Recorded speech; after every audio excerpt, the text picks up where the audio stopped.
Hello, I'm Rachel Patterson. I'd like to read you a part from my book, Witchcraft into the Wilds. This is about the Wheel of the Year and how I work with it, or don't work with it, as the case may be. My personal view, so see what you think about it. It's not for everybody. But here we go.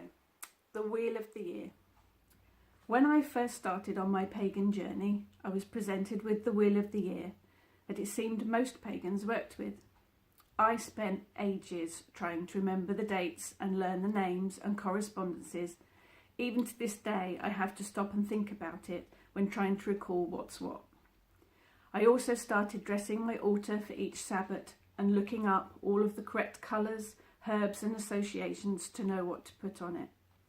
But I have to admit, I started to lapse and I realised that I wasn't connecting with the celebrations. And what I was doing was just a mechanical action because I thought I had to. As my journey has deepened and the years have passed, I don't worry about any of it anymore. I don't particularly work with the Sabbaths, or at least not the set dates on the calendar, especially as Mother Nature appears to be having a menopausal meltdown in the UK at the moment, and the seasons have all become completely squiffy. I have summer bedding plants in the garden that have continued to flower all winter. Daffodils and hawthorn flowering January, and it's gone completely mad.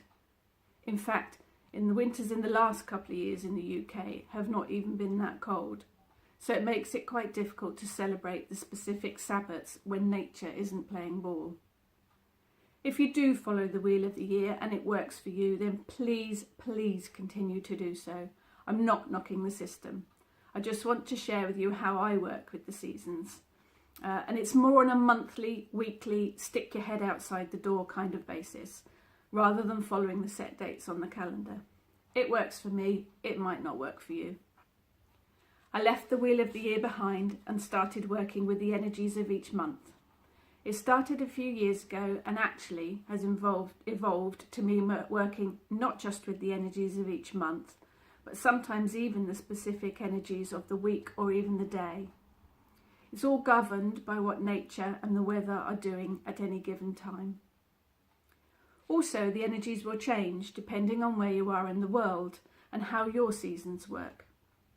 Our ancestors would have welcomed the first day of spring when they saw the signs of growth in the plants and the earth and the warming up of the weather, not because it was 2nd of February.